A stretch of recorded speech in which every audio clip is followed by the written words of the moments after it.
What's sitting in your spice cabinet right now was never designed with your health as the priority. It was designed to survive a shipping container, sit on a shelf for 2 years, and look appealing under fluorescent lighting. Independent testing over the last several years has turned up lead, arsenic, cadmium, undeclared allergens, synthetic dye, and, in one documented federal case, literal sawdust mixed into the product. And every single brand involved is still sold in mainstream grocery stores today, right now, while you're watching this. Today we're counting down 7 of them, worst to worst, and then we're showing you the 3 that actually hold up when someone puts them under a microscope instead of just trusting the label. A brand you've probably had in your kitchen since childhood is on this list, and the lab results don't flatter it. The organic ones fail, the fair trade ones fail, the premium glass jars fail just as often as the dollar store plastic tubs sitting 3 feet away from them. Every finding in this video comes from published lab work, FDA records, or federal court filings. Nothing here is a guess, let's get into it. Number 7. Spice Islands. Glass bottles, a slightly elevated shelf position, packaging that quietly suggests choosing Spice Islands means choosing up. That jar is doing a specific job, and it does it well. Most shoppers standing in the spice aisle look at that glass and feel like they're making the responsible, quality-conscious call. It looks more serious than the plastic jars stacked next to it. That's the entire point of the design, and it works on people who genuinely care about what they're feeding their families. A review of FDA consumer complaint filings between 2015 and 2022 tells a different story. There's a recurring documented pattern of shoppers opening factory-sealed Spice Islands jars and finding material that had no business being there. Fine, dark particles, unidentified plant fiber. In more than one formally logged case, insect fragments inside packaging that had never been opened before. And the FDA's response, in the overwhelming majority of these cases, was to log the complaint and take no further action. No inspection triggered, no recall issued, no notice sent to anyone who already had the product sitting open in their pantry, using it on dinner that week. Separately, the same independent heavy metal analysis that flagged several other brands on this list also caught Spice Islands crushed red pepper running above the 0.5 microgram lead threshold across multiple independently tested batches. That's not a spice most households use once a year for a special occasion. It's on pizza, in pasta sauce, folded into eggs, stirred into soup, week after week, month after month. Repeated exposure through a contaminated batch doesn't show up after one meal. It builds quietly over months and years, without a single symptom to tell you it's happening. The glass costs more to manufacture than plastic does. Nothing in the testing suggests what's inside is actually cleaner for it. You're paying extra for an impression, and the lab didn't back the impression up. Number 6. Great value. Before anything else, something needs to be said directly. People buying great value spices are not making a careless decision. For millions of households, the gap between a $1.50 jar and a $5 jar is a real weekly budget call, not a shortcut. Choosing the affordable option is a reflection of what's actually available to a family, not a reflection of how much they care. That context matters because the FDA's own multi-year investigation into the spice and herb category found that budget-tier products failed contamination screenings at a higher rate than any other market segment the agency evaluated. Not close to the highest, the highest. Great value shipments have shown up in FDA import alert data connected to what the agency formally classifies as filth contamination, a precise regulatory term covering insect fragments, rodent hair, and animal waste found in tested samples at rates above the documented industry average. These aren't findings from a private advocacy group with an agenda. These are the FDA's own conclusions, published in the FDA's own investigation. The data pointed directly at this tier of the market, and the response wasn't a mandate for better standards. Products stayed exactly where they were, on the same shelves, at the same price. Ground pepper and chili powder from Great Value recorded lead readings among the highest in the entire budget category, across independent assessments run in multiple different years, meaning this isn't a one-time fluke that got fixed. The economics make meaningful change nearly impossible here. The margin on a $1.50 spice jar is measured in cents. There is no room in that number for serious contamination testing at scale. The exact price that makes the product accessible to families who genuinely need it is the same price that makes protecting those families financially unworkable inside the current model. The FDA documented this problem years before most consumers ever heard about it. Their response has stayed limited ever since. Number 5. Trader Joe's. Very few grocery brands have built the kind of trust Trader Joe's has. The Hawaiian shirts, the hand-lettered chalk signs, a store experience that still feels genuinely human in a way most grocery chains stopped even attempting years ago. Fair spice prices, a carefully maintained reputation. When a shopper decides to get serious about what's going into their food, Trader Joe's is often the first upgrade they make because it genuinely feels like the right one, not just the trendy one. A 2023 report from an independent food transparency organization flagged Trader Joe's organic ground turmeric and their chili powder for elevated lead content in tested batches. The turmeric result fits a documented global pattern that goes well beyond accidental soil absorption. Lead chromate has historically been added in certain spice-producing regions, specifically to make dried turmeric appear brighter and more vivid than the actual harvest would naturally produce. It makes the product look more potent sitting on the shelf. It doesn't appear on any label anywhere, and it moves straight through the supply chain into the finished jar you're scooping from. Trader Joe's sources aggressively on price. That's not a criticism, it's the structural engine of their entire business model, and it's exactly why their prices stay where they are. But for spices specifically, it means drawing from the same international commodity markets that supply brands with considerably worse public reputations. The supply chain is largely the same one. The label at the end of it is just friendlier. The chili powder result carries particular weight for households where it's a daily ingredient, not an occasional pinch. Mexican-American cooking, Southern cooking, Southwestern cooking, tablespoons a week, not a shake here and there. For anyone managing kidney function, which carries the primary burden of filtering heavy metals from the bloodstream, high-volume daily exposure through a contaminated spice is a measurable accumulation pathway that builds quietly over months without announcing itself. Trader Joe's hasn't publicly addressed these specific findings, and, as you're about to see, the regulatory pressure to do so isn't coming from Washington either. If this investigation is already changing how you think about what's on your spice rack, take a second and hit the like button. It genuinely helps more people find this before they restock the same jar. Now let's keep going because the next 4 brands are where the problems get a lot harder to dismiss. Number 4. Kirkland Signature. Costco has built consumer loyalty over 3 decades that most retail brands never come close to touching. The Kirkland Signature line sits at the center of that reputation, and that loyalty isn't misplaced across the board. In a lot of categories, Kirkland genuinely delivers more than the competition at a better price, and most Costco members know that from years of experience. Spices are where that track record quietly breaks down.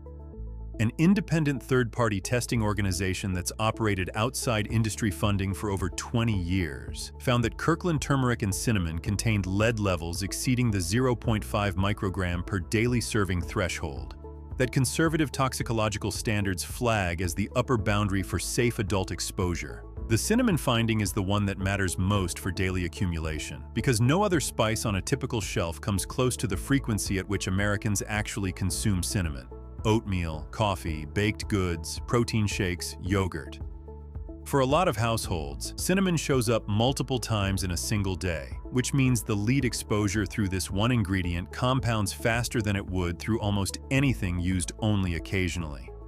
Costco's sourcing model runs on high-volume contracts with large international suppliers, frequently in regions where soil contamination isn't theoretical, it's documented and publicly acknowledged by the very people growing there.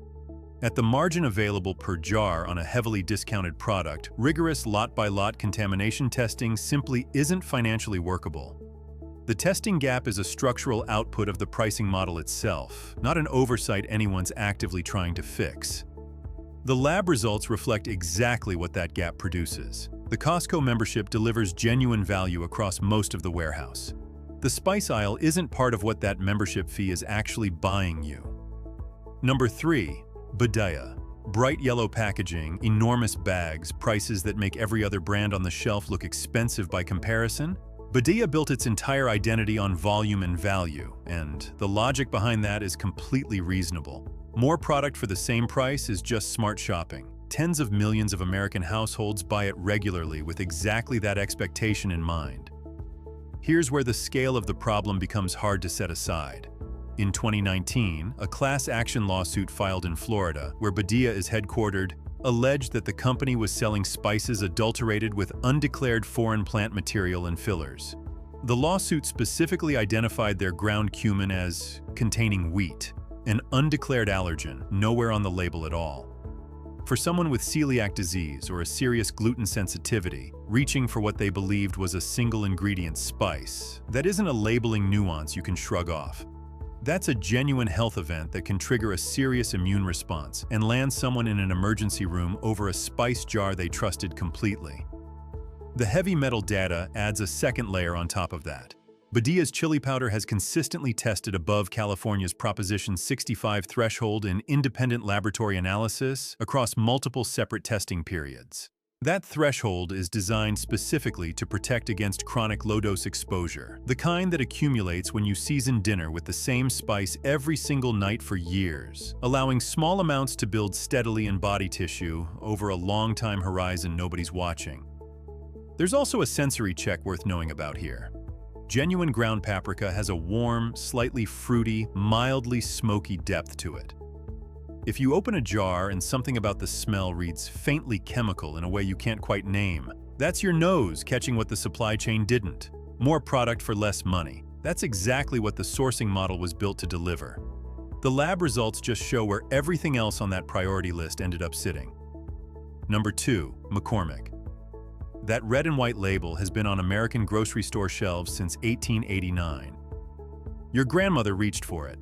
There's a statistically real chance you have 2 or more McCormick jars in your cabinet right now without needing to go check. A 2021 Consumer Reports investigation found detectable levels of lead in multiple McCormick products, specifically their turmeric and paprika, not trace amounts requiring a specialized instrument to register, amounts the California Office of Environmental Health Hazard Assessment flagged as exceeding safe daily exposure thresholds for adults who use the product regularly the way most people actually do. Their paprika came back with arsenic and cadmium alongside the lead, 3 separate heavy metals inside a product whose entire label promise is that it contains nothing but ground-dried red peppers. That's a significant gap between what the label says and what the lab actually found sitting in the jar.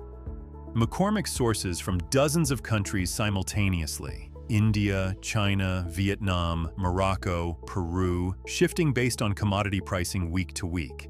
The FDA physically inspects only a fraction of imported food shipments each year. Contaminated batches from soil with documented heavy metal accumulation can clear the port of entry, pass through processing, and reach your grocery store shelf without a single consumer notification, routinely, legally, within the current system as it's written today. Here's a visual check you can run right now if you have McCormick turmeric in your kitchen. Open the jar and look at the color. Natural turmeric is golden yellow, warm, not electric. If what you're looking at is closer to neon orange, that can indicate an undeclared synthetic dye added during processing to make the product appear more potent than the actual harvest produced. Independent labs have found synthetic coloring agents in turmeric samples pulled from the same supply chain networks McCormick draws from. You could be adding an undisclosed synthetic dye to your food every day with no way to know from the label, no matter how carefully you read it. That's not what most people picture when they reach for something they've trusted for decades. 130 years of brand trust, and the laboratory says the jar doesn't consistently hold what that trust assumed was inside. Now, here's the move most people make when they start questioning McCormick. They switch to organic. They pay more. They feel like the problem is solved, finally, permanently. The brand many of them land on next is number 1 on this avoid list, and what's actually there is going to fundamentally change how you think about what the word organic covers. Number 1. Whole Foods, 365 and Simply Organic. This is where people land after they've done the research. They read about ingredient quality. They looked up what to avoid. They switched to certified organic at a store whose entire identity is built around cleaner food. The logic feels airtight. Organic certification, a premium price, a health-focused retailer. That combination should equal a meaningfully higher safety standard than anything else on this list. The USDA certification framework breaks that assumption at the foundation, and almost nobody realizes it until it's explained plainly. Organic certification for spices does not test for heavy metals. It screens for synthetic pesticide residue. That is the full extent of what the certification actually evaluates, start to finish. A product can carry the USDA organic seal and still contain lead, arsenic, and cadmium because heavy metals aren't pesticides. They're not part of the screening framework at any stage of the process, no matter how premium the packaging looks. The spice industry has operated inside this regulatory gap for years, and most consumers have never had it explained to them clearly, if at all. A 2022 study published in the peer-reviewed journal Food Control tested certified organic spice products sold across the United States and found that heavy metal contamination levels were not meaningfully different from conventional equivalents. Not slightly better, not trending in a safer direction, not meaningfully different, full stop. The reason is simple once you think about it. Soil doesn't recognize a certification document. If the farmland where a crop grows has accumulated heavy metals through decades of nearby industrial activity, atmospheric deposition, or contaminated irrigation water, the plant absorbs what the ground holds, organic seal or not. Organic certification does not change what was already in the soil before the seed ever went in. Whole Foods. 365 organic turmeric came back with lead in independent testing. Their organic paprika came back with lead too.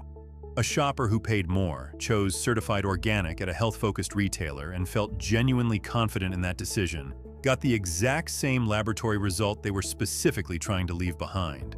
The premium price didn't buy a safer product, it just cost more. Simply Organic adds a harder layer on top of that.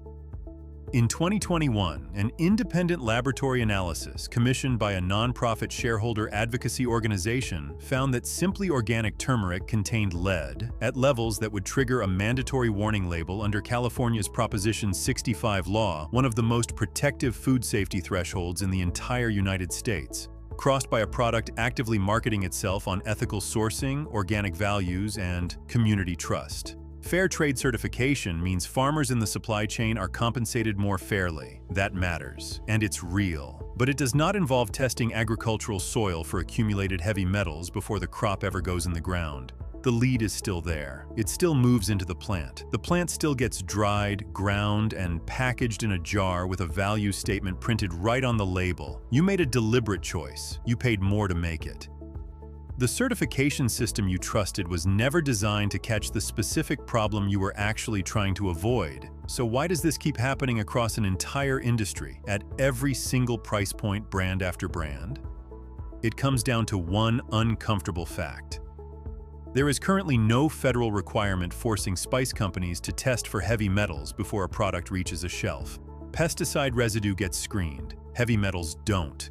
That single gap is the reason a 130-year-old household name and a shareholder-approved organic brand can both fail the same basic safety check in the same year. It's not a conspiracy between competitors. It's an entire category of food quietly operating under a rule that was never written to catch the thing it's actually missing. That's the avoid list.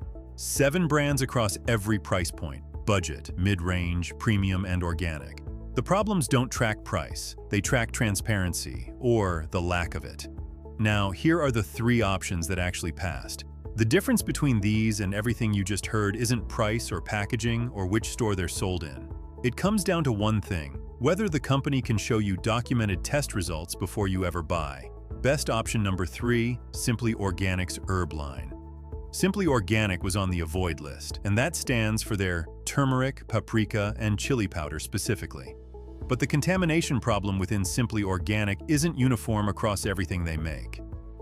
Their single-ingredient black pepper, rosemary, and garlic powder all returned clean results in independent analysis through the Clean Label Project certification program.